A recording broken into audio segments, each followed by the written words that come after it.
અમેરિકાના રાષ્ટ્રપતિ તરીકે ડોનાલ્ડ ટ્રમ્પના બીજા કાર્યકાળનું 1 વર્ષ પૂર્ણ થઈ ચૂક્યું છે। 1 વર્ષ પહેલા 20 જાન્યુઆરીએ ટ્રમ્પે સત્તાવાર રીતે બીજી વખત રાષ્ટ્રપતિ પદ માટેનો કાર્યભાર સંભાળ્યો હતો। અમેરિકાના રાષ્ટ્રપતિ તરીકે ડોનાલ્ડ ટ્રમ્પના બીજા કાર્યકાળનું 1 વર્ષ પૂર્ણ થઈ ચૂક્યું છે। 1 વર્ષ પહેલા 20 જાન્યુઆરીએ ટ્રમ્પે સત્તાવાર રીતે બીજી વખત રાષ્ટ્રપતિ પદ માટેનો કાર્યભાર સંભાળ્યો હતો। માત્ર 12 મહિનામાં ટ્રમ્પે અમેરિકી સરકારના કાર્યોને નવું સ્વરૂપ આપવા માટે કડક પગલાં લીધા।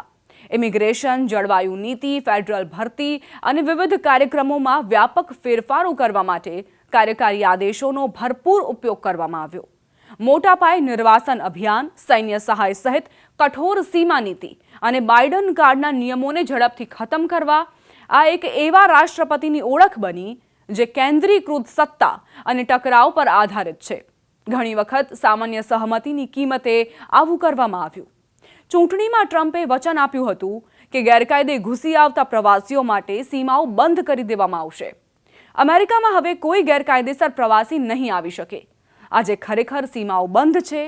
કહેવાય છે કે બાઇડનના કાર્યકાળ દરમિયાન અમેરિકામાં દરરોજ અંદાજે 10,000 પ્રવાસીઓ ગેરકાયદે પ્રવેશ કરતા હતા, પરંતુ ટ્રમ્પના આવ્યા પછી આ સંખ્યા શૂન્ય થયાનો દાવો છે।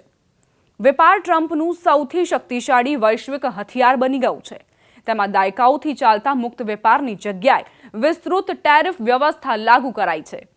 ચીન અને મેક્સિકોથી લઈને ભારત અને યુરોપ સુધી સહયોગી અને પ્રતિસ્પર્ધી બધા તેના નિશાને આવી ગયા છે। ટ્રમ્પે ઘણા વૈશ્વિક સંઘર્ષોને ખતમ કરવા કે ઘટાડવાનું શ્રેય વારંવાર લેવાનો પ્રયાસ કર્યો। ઘણી વખત તો એમ પણ કહ્યું કે આ પ્રયાસો માટે તેમને નોબેલ શાંતિ પુરસ્કાર મળવો જોઈએ। જો કે યુદ્ધ શાંત કરાવવાના તેમના દાવા અપ્રમાણિત અને વિવાદાસ્પદ રહ્યા છે। ટ્રમ્પના ટેરિફથી અમેરિકાની તિજોરીને ફાયદો થયો હોવા છતાં તેના નુકસાન સ્પષ્ટ દેખાય છે। સપ્લાય ચેનમાં અવરોધ, અસ્થિર બજાર અને વૈશ્વિક અર્થતંત્રમાં વધતી અનિશ્ચિતતા તેનું જ પરિણામ માનવામાં આવી રહ્યું છે। અમેરિકન એન્ટરપ્રાઇઝ ઇન્સ્ટિટ્યૂટના માઇકલ રૂબિનના મતે ડોનાલ્ડ ટ્રમ્પ જે દેશો પર ટેરિફ લગાવી રહ્યા છે તેમાંથી ઘણા તેમના શત્રુ નહીં પણ સહયોગી છે। તેઓ ટેરિફને પ્રતિબંધોની જેમ વાપરી રહ્યા છે। બીજી તરફ ડોનાલ્ડ ટ્રમ્પ મૂળભૂત અર્થશાસ્ત્રમાં પણ નિષ્ફળ થઈ જશે। તેઓ સમજતા નથી કે ટેરિફ લગાવનાર દેશની અર્થવ્યવસ્થાને તે દેશોની અર્થવ્યવસ્થા કરતાં ઘણું વધુ નુકસાન થાય છે જેના પર ટેરિફ લગાવવામાં આવે છે। જ્યારે પણ કોઈ દેશ ટેરિફનો આશરો લે છે ત્યારે તેના ઘરેલું ઉદ્યોગો તબાહ થઈ જાય છે। તેમણે અમેરિકામાં પણ આવું ન થાય તો જ નવાઈ હોવાનો મત વ્યક્ત કર્યો। વિદેશ નીતિના મોરચે ટ્રમ્પના બીજા કાર્યકાળમાં સમજાવવા મનાવવાના બદલે દબાણ લાદવા પર ભાર મૂકવામાં આવ્યો છે। છેલ્લા 1 વર્ષમાં વિરોધીઓ વિરુદ્ધ અમેરિકી કાર્યવાહીઓમાં વેગ આવ્યો છે। તેમાં વેનેઝુએલા પર દબાણ વધારવું, ઈરાન સાથે જોડાયેલા પ્રતિબંધો અને સૈન્ય હુમલા વધારવા તથા યુક્રેન યુદ્ધ પર વાતચીતને નવું રૂપ આપવા માટે જોરદાર પ્રયાસો શામેલ છે।